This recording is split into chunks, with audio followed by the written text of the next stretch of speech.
Bom, começando aqui mais uma edição do podcast, hoje dia 10 de janeiro, à noite.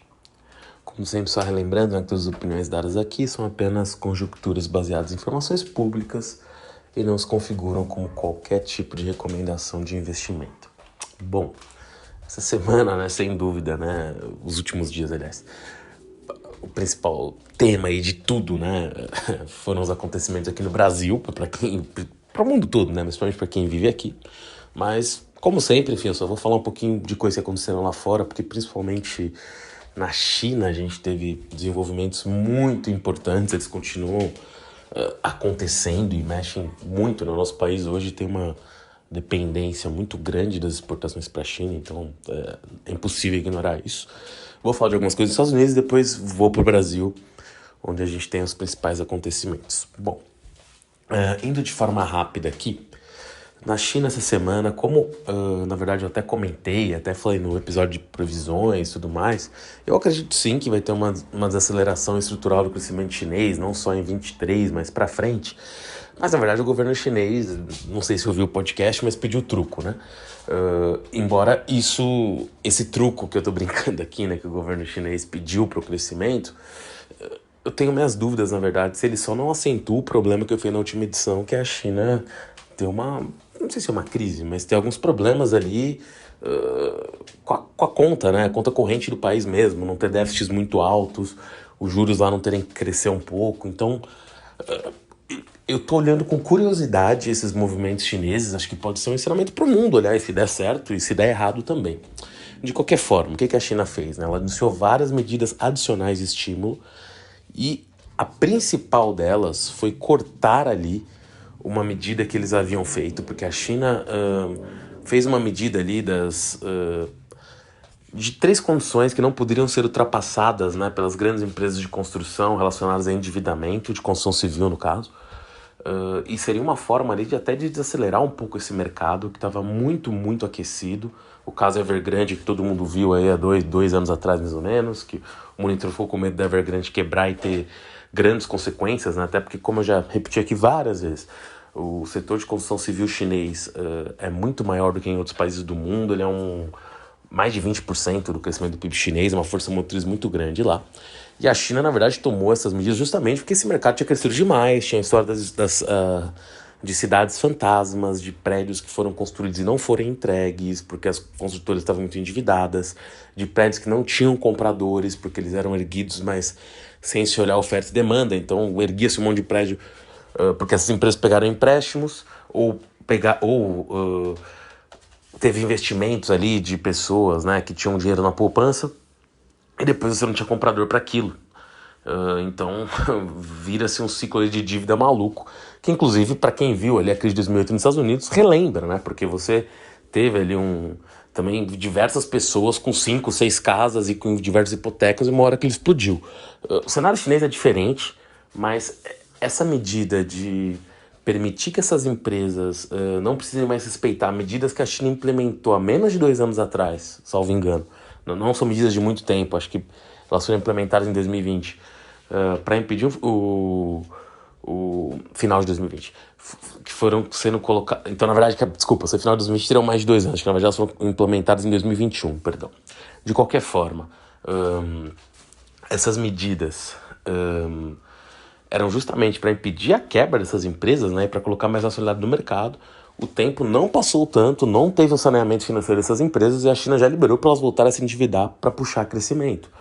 Então, isso é um ponto de atenção, traz um pouquinho de preocupação para o crescimento futuro do país, para esse momento, o que isso significa, Então, assim, me parece que com isso a China vai impulsionar seu crescimento esse ano e na porrada, com estímulos monstruosos para crescimento, mas que vão gerar dívidas, vão gerar pagamentos e podem desvirtuar ainda mais esse mercado imobiliário, Então, para curto prazo, para o Brasil, na verdade, é maravilhoso. A gente vai exportar muito para a China, provavelmente grãos, carne de boi, carne de frango, suínos, mesmo ferro, embora eu ache que o mercado de minério de ferro na China, e eu já falei isso aqui algumas edições atrás, na verdade só subiu depois, então a minha análise pode estar completamente furada quanto a isso, mas eu continuo achando que esse mercado está superaquecido, e a própria China disse que vai fiscalizar de perto o mercado de minério de ferro, porque dos especuladores, isso é sempre o sinal que a China normalmente usa quando ela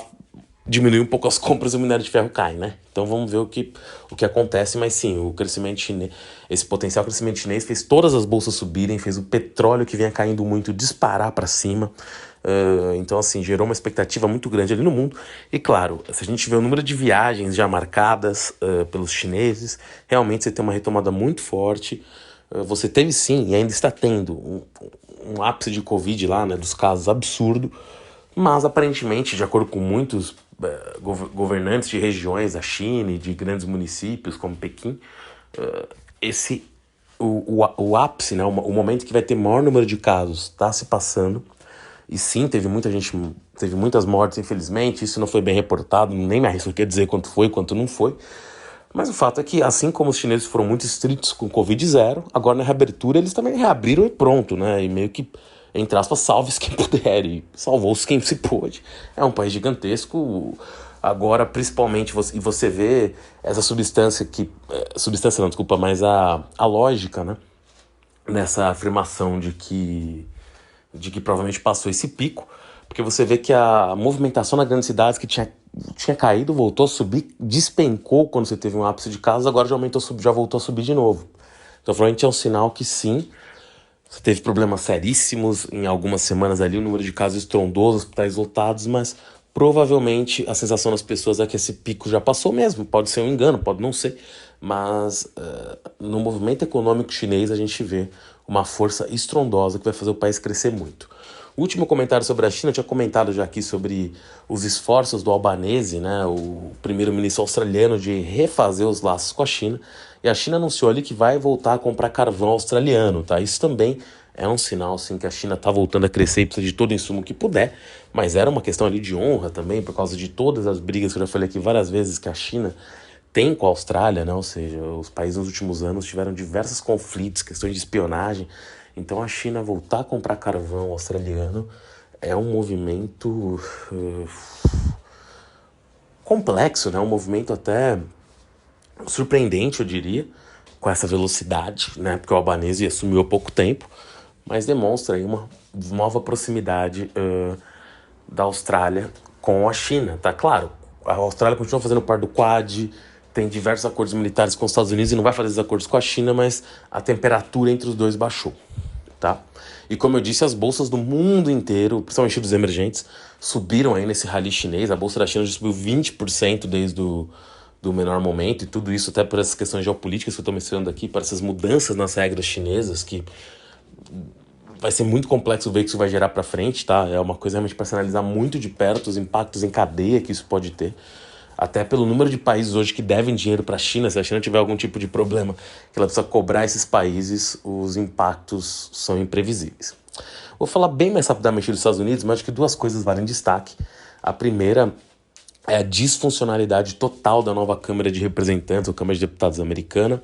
Você teve uma maioria republicana, mas uma maioria que tinha uma minoria de republicanos ali, mais ou menos 20 deputados, que chamar que seriam a extrema-direita do Partido Republicano, né? Ou seja, deputados ali que formam um grupo extremamente conservador, tem, não sei se é o Freedom Caucus, estou com medo agora de falar o nome errado do movimento que eles integram, mas o fato é, eles não queriam que o Kevin McCarthy, um cara que já vem se preparando, assim, e se preparando não é nem elogio nem crítica, só porque ele já vinha ali aspirando, né, esse cargo de speaker, né, de ser o presidente da Câmara de Representantes americana há muito tempo, quando os republicanos, alcançassem maioria. Curiosamente, ele é da Califórnia, assim como era a Nancy Pelosi, que era a democrata, que antes tinha ali, foi ali, né, nas últimas legislaturas, digamos assim, foi a presidente, né, foi a speaker da Câmara dos Representantes. Ele ali achava que ia conseguir ser eleito rapidamente, né? Normalmente você só precisa de uma votação, porque você tem dois partidos nos Estados Unidos, você tem um ou outro independente, mas eles acabam se alinhando nas votações. Todo mundo falou, rapidamente o Kevin McCarthy vai ser eleito. Aconteceu que foram necessários 15 rodadas de votação, né, para a eleição dele. A maior número de rodadas de votação desde 1800 e alguma coisa, se não me engano. Ou seja, uma coisa que não acontecia basicamente quase desde que que os Estados Unidos era outro país, ou seja, quando você tinha uma Câmara dos Representantes nascente, ou seja, nem no século XX aconteceu algo assim, uma situação completamente sui generis, e que, na verdade, para ser eleito, né, nessa 15ª rodada, o Kevin McCarthy teve que fazer diversas concessões a um grupo de 20 deputados ali que basicamente estão a favor da disfuncionalidade, né, ou seja, um grupo que, assim, como a gente diz às vezes que um presidente, né, que não tem maioria no Congresso é um lame duck nos Estados Unidos, ou seja, um pato manco que não consegue aprovar nada, só comprova ali que essa Câmara dos Representantes vai ser uma maluquice, né? Principalmente do lado republicano. Muitas figuras assim que só querem ser contra tudo e fazer barulho e que criaram todo esse cenário. Inclusive, eles conseguiram uma promessa de uma mudança ali que, se for feita de fato, e provavelmente vai ter que ser, senão pode se criar mais problemas, que um único voto de um deputado poderia ali ensejar algum tipo de revisão de alguns procedimentos. Então, assim, são mudanças para gerar mais disfuncionalidade dentro, tá? Eu sei que eu não expliquei muito bem essa mudança, mas é só para deixar claro que é uma mudança que, tem dentro de uma Câmara da Câmara dos Representantes, né? Dentro de uma... É que eu quero usar o termo brasileiro, em português, perdão. Mas eu não lembro ali que nome isso tem dentro do House of Representatives nos Estados Unidos, mas basicamente dentro de qualquer comissão um deputado poderia travar tudo, então dá espaço para uma disfuncionalidade maluca. E cabe mencionar, isso é mais uma curiosidade do que é coisa importante, mas que no meio desse grupo de 20 tinha o George Santos, né, uma figura assim sui generis, para dizer o mínimo, que foi eleito deputado ali, enfim, ou como representante de um distrito no estado de Nova York, filho de brasileiros, que mentiu basicamente tudo sobre a vida dele, mentiu sobre a origem do pai e a mãe no Brasil, onde nasceram, o que ele fazia, assim. Bastou meia hora olhando o currículo dele depois que ele foi eleito para ver que o cara era um picareta, assim, não tem nem outro termo a dizer, só mentindo. Tinha fotos ali com políticos brasileiros bolsonaristas, assim, também, enfim, em situações nos Estados Unidos, mas assim, o cara mentiu basicamente tudo, foi um dos que tumultuou esse processo, então assim, é mais um comentário porque uma figura assim, realmente curiosíssima, né, e que tem uma ligação aí com o Brasil, talvez tenha sido o deputado mais comentado durante essas votações, simplesmente porque muita gente queria até que ele nem assumisse a posse, né? E ele é o retrato de um voto de protesto, né? Porque é um cara sem nenhum tipo de proposta para nada, é uma figura, assim, realmente até difícil de definir. Bom, continuando, para terminar a parte internacional, eu já vim para o Brasil. Falar rapidamente ali não sobre a guerra, né, mas sobre dois acontecimentos ali envolvendo Rússia e Ucrânia. O primeiro deles, que os Estados Unidos estava considerando trazer soldados ucranianos para o seu território para ensiná-los a manusear os mísseis Patriot, ou Patriot Missiles, que eu já comentei aqui algumas vezes, que são mísseis que os Estados Unidos vendem apenas para aliados mais próximos e resolveu agora também entregar para a Ucrânia. Claro que, enfim, a partir do momento que se vende, já se tem ali o entendimento que vai se dar algum tipo de treinamento, mas se essa vinda ocorrer e ficar pública, pode irritar mais os russos, pode ser mais um fator aí para um problema ali, né, no momento ali no conflito entre os dois países. Além disso, tá, e falando um pouco do lado russo, tá, o petróleo, como eu disse, até deu uma recuperada nos últimos dias com essa reabertura da China, mas vinha em quedas muito expressivas o preço do petróleo. E isso levou ali a Rússia a ficar muito apertada, porque às vezes a gente tem a mania de citar muito, né? A imprensa, as pessoas de forma geral, mencionar a aliança entre Rússia e China e como a China fortalece a Rússia. Mas a Rússia, com essas sanções contra o seu petróleo, por mais que isso tenha levado em diversos momentos o petróleo no mundo inteiro a um preço mais alto, também fez a Rússia ficar refém de basicamente dois grandes consumidores. O maior é a China e a segundo a Índia, que tem comprado muito petróleo russo, perdão. E o petróleo russo tem sido comprado agora por Rússia e China muitas vezes abaixo de $50, abaixo dos $40. E com isso, a conta, né, do Estado russo não fecha. Eles precisam de um petróleo mais alto. Então, assim, é uma situação incômoda para o Putin nessa altura, porque ele tem barganha limitada, principalmente com a China, mas até com a Índia também, para aumentar esses preços no momento, porque são poucos os que se dispõem a comprar o petróleo russo fora esses países. Você tem a Turquia ali também, mas não tem grandes consumidores. Claro, se a China volta para o mercado agora com muita força, o petróleo sobe no mundo inteiro, é uma saída para a Rússia, mas a situação russa não muito longe de ser desesperadora como isso aqui, é só aquela coisa como as coisas vão se adaptando, né? No começo da guerra a Rússia ganhou muito dinheiro, agora ela vai perdendo bastante dinheiro, né? Ou se não perdendo, simplesmente não consegue arrecadar o suficiente para fechar suas contas, já que as exportações do petróleo eram fundamentais para isso, tá? Agora ainda que para o Brasil, né? No meio de tudo isso que aconteceu nos últimos dias, essa loucura que aconteceu lá em Brasília, uma coisa até difícil de definir, né? E eu vou definir aqui, mas digo assim, porque é muito maluco, né? Mas a gente passou ali, enfim, uma sexta-feira, um sábado, né? E no domingo à tarde ali, enfim, teve o atentado golpista, enfim, de invasão do prédio dos Três Poderes, destruição de tudo, uma coisa assim até meio completamente amalucada, né? Mas eu digo assim no sentido até de calendário, né? Porque nos Estados Unidos, que foi dia 6 de janeiro, aqui foi dia 8, ainda foi ali ou no dia ou na véspera, acho que foi no dia da diplomação do Biden, que o negócio aconteceu pós-posse e pós-diplomação. Então assim, muito difícil entender de onde veio isso, mas o fato é que destruíram tudo, tentaram um golpe, né? Queriam ali, através desses atos, fazer um golpe de Estado e trocar o governo, que obviamente é algo temerário, né? Eu digo até que o pessoal fica, é mercado. É que o pessoal tá querendo, né? Isso eu acho realmente muito engraçado. Porque eu falo, pô, tava chovendo ontem, como é que o mercado não protestou contra? Então, assim, o mercado não protesta contra nada, ele faz conta econômica. E primeiro que ele não existe, né? Senão é ligar pra ele e dar uma reclamada pro Walter Mercado, pra alguém assim. Infelizmente, ele não existe como pessoa física. Mas com certeza, se domingo fosse um dia útil, naquele momento ali, eu tenho minhas dúvidas de quanto a coisa não iria cair, né? Talvez mais de 20, 30%. A grande questão foi que, assim, é uma situação, como eu disse, que eu não lembro de ter visto nada parecido no Brasil, na minha geração. Claro, a gente teve um golpe aqui na década de 60, militar, teve uma ditadura, né? A gente teve também lá atrás Estado Novo, enfim. Teve a época da proclamação da República, eu digo assim, tivemos alguns tipos de conflitos, mas nada dessa magnitude, dessa loucura de pessoas invadindo e pedindo um golpe, destruindo coisas e fazendo ratos ali, golpistas, terroristas, enfim, dê a dominação que quiser, mas cometendo crimes, né, à luz do dia, tanto é que estão presos agora. Enfim, e provavelmente, né, do jeito que as coisas aconteceram com conivência da polícia, então assim, realmente era uma situação que no domingo parecia assim completamente amalucada, mas o que acabou acontecendo, na verdade, muito rapidamente, e isso aconteceu, né? As pessoas foram presas. Claro que a gente vive o cenário agora meio maluco, mas elas estão presas. A institucionalidade voltou rapidamente.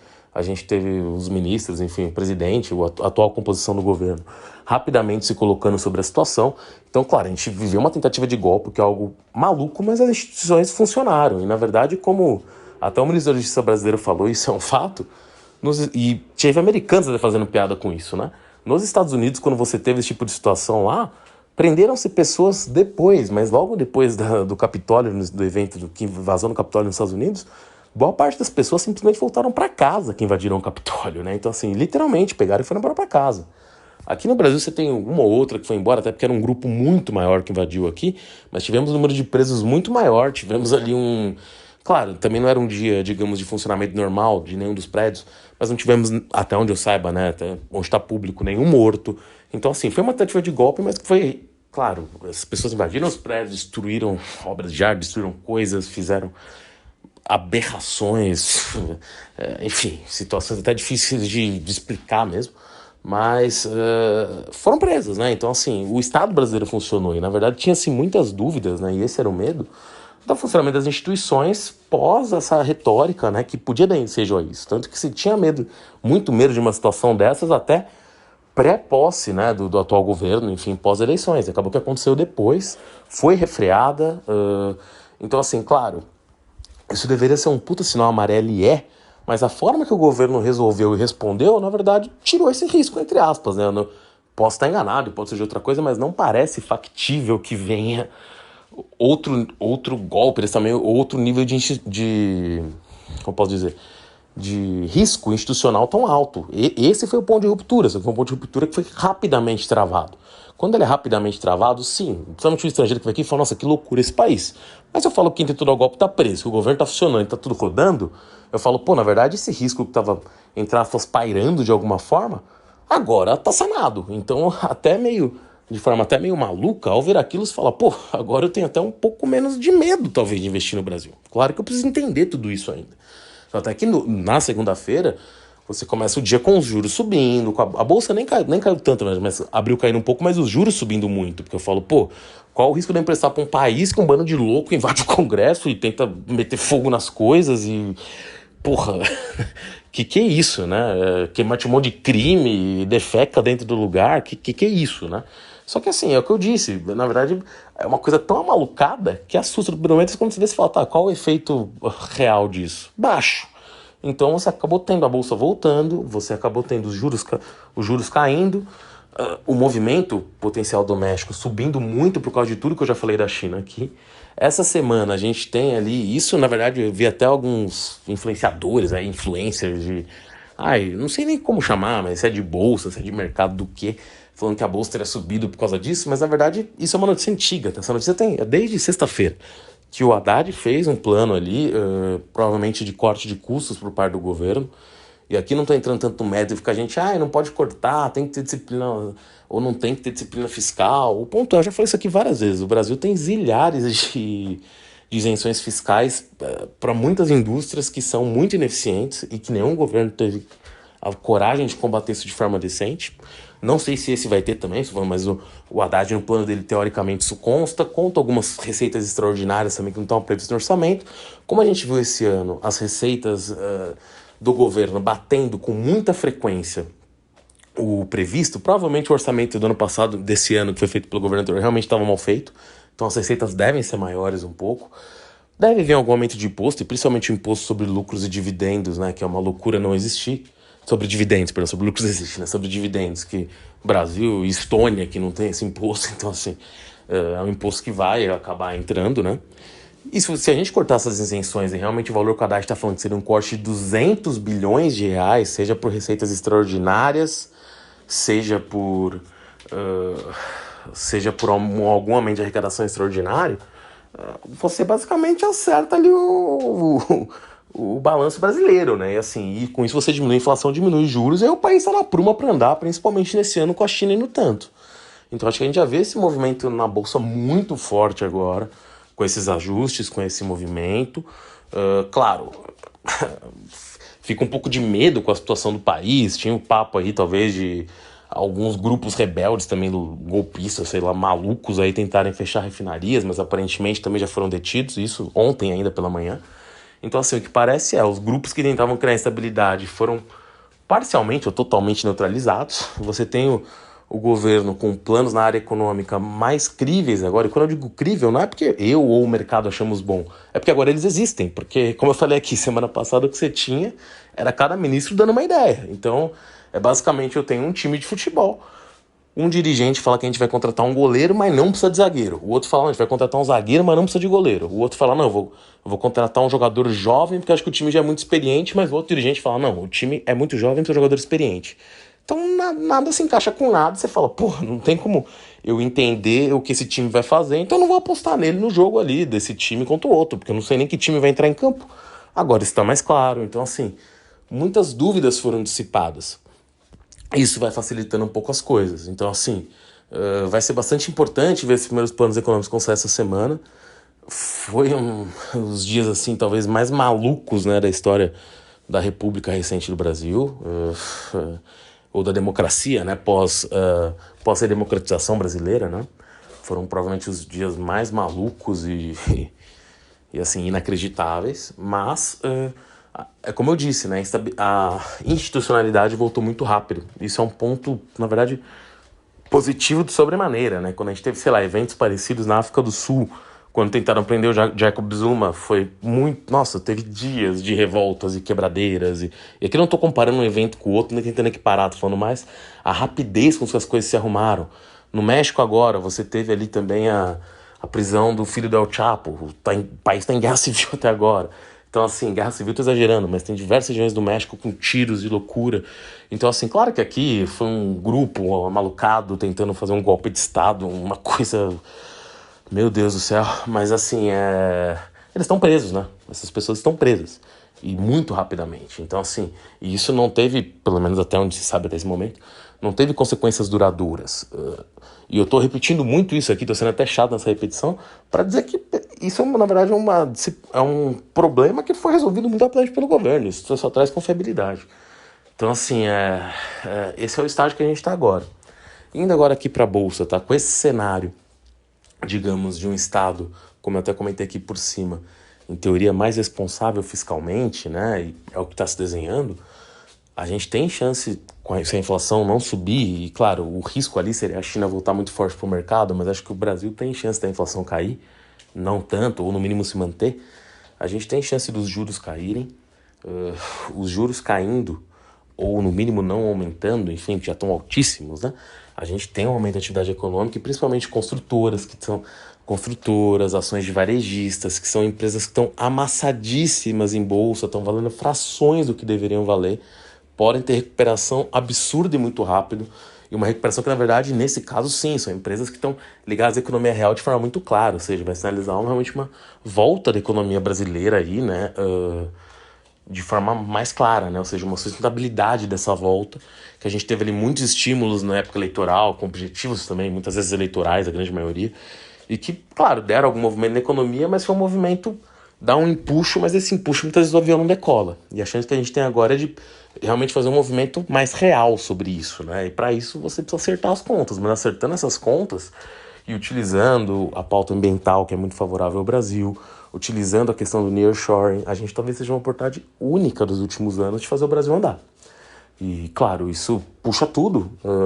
E como eu sempre digo aqui, tá? A bolsa também, que o pessoal chama de mercado e tal, mas a bolsa de valores em si, muitos desses até figurões que aparecem, ou industriais, nem tem ações em bolsa nessas empresas, porque a bolsa, muitas das maiores empresas brasileiras estão listadas, mas várias nem são listadas, então são pessoas que nem estão ligadas a isso.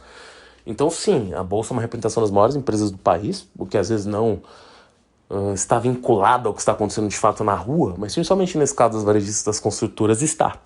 Então acho que a gente nessa retomada pode ter a volta dessas empresas muito fortes com o juro caindo.